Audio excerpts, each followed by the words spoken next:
By the 1970s, the world had discovered its addiction, oil. It powered nations, fueled wars, and underpinned every moment of modern life. Cars, plastics, factories, even food, everything depended on black gold. Every economy, every army, every city ran on it. Oil wasn't just an industry, it was civilization's bloodstream.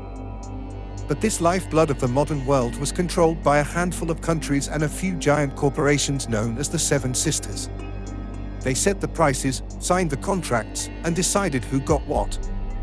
When that control began to slip, a vacuum opened, and into that vacuum stepped a new kind of merchant. They weren't politicians or CEOs. They were traders, fast-talking, risk-taking opportunists who saw the world not as borders, but as one big marketplace. They would soon become known as the Oil Kings. It began with a war, the Yom Kippur War of 1973. Arab nations launched a surprise attack on Israel. In response to Western support for the Israelis, oil-producing Arab states struck back with the most powerful weapon they had, energy. They cut exports overnight. Oil prices didn't just rise, they exploded, from $3 a barrel to more than $12. Within months, the global economy was in turmoil. Factories went dark. Airliners sat grounded. Queues for petrol stretched for miles. Governments panicked, inflation soared, and the world learned what dependence really meant. But while politicians scrambled for solutions, a handful of traders saw something different: opportunity in chaos. They began buying and selling oil across borders, ignoring red tape, and exploiting the difference between nations that had oil and those desperate for it. One of them was a young man from Belgium named Mark Rich.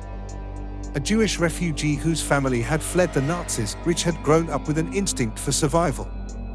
At the trading firm Philip Brothers, or Fibro, he learned that success came to those who acted faster, took bigger risks, and never stopped moving.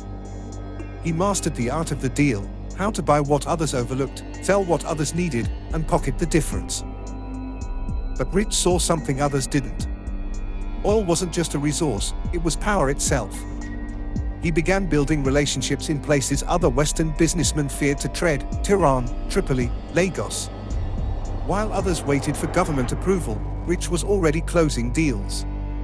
While companies negotiated through embassies, he used private jets and phone calls.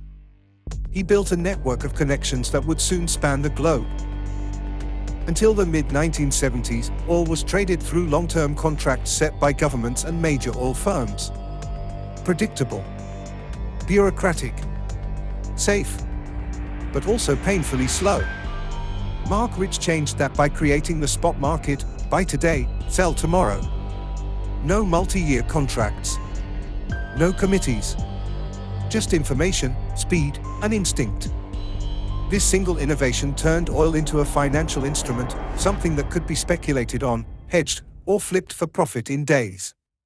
Suddenly, oil wasn't just fueling the world, it was a commodity to be played like a stock. Traders could make millions overnight. The game had changed forever. Then came 1979, another shock. The Iranian Revolution. The Shah was overthrown, Ayatollah Khomeini seized power, and the West's access to Iranian oil collapsed. For most companies, it was a disaster. For Mark Rich, it was the perfect storm. While the US imposed sanctions, Rich quietly kept trading with Iran. He used Swiss front companies, disguised shipping routes, and sold Iranian oil to anyone willing to pay. Tankers changed names mid-voyage. Deals were made in backrooms and private villas. For Rich, politics didn't matter, only supply and demand. To Washington, he was a criminal. To developing nations desperate for fuel, he was a lifeline. And to the trading world, he was a legend. A man who could find oil anywhere, under any circumstance, and always at a profit. But power attracts attention. In 1983, the US government charged Mark Rich with tax evasion, wire fraud, and trading with the enemy, one of the largest criminal indictments in American history. Facing arrest, Rich fled to Switzerland, where he would remain in exile for decades.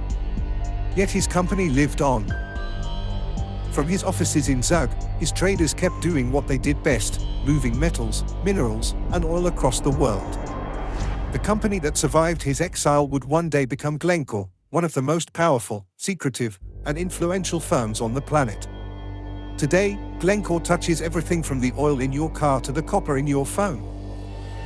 Mark Rich's personal story ended in controversy, but his influence never disappeared. In 2001, after nearly 2 decades abroad, he was quietly pardoned by US President Bill Clinton, a move that remains one of the most debated presidential pardons in history. The oil kings did more than make money. They reshaped the modern world. They proved that control didn't come from owning the oil fields, but from mastering the flow of oil between them. They blurred the line between business and politics, between markets and nations. In their hands, oil wasn't just energy, it was leverage. A weapon of influence. A tool to bend economies and governments alike. And from that leverage rose a new kind of empire, invisible, unregulated, and immensely rich. Their legacy still defines our world today. Every time oil prices rise or fall, every time sanctions shift markets, every time a tanker crosses an ocean under a new name, you're seeing the fingerprints of the oil kings. Next time, we'll follow the traders who rushed into the chaos of the 1990s, when the fall of the Soviet Union unleashed a new frontier of risk, corruption, and unimaginable profit. The world was changing again, and once more, it was the traders who stood ready to seize it.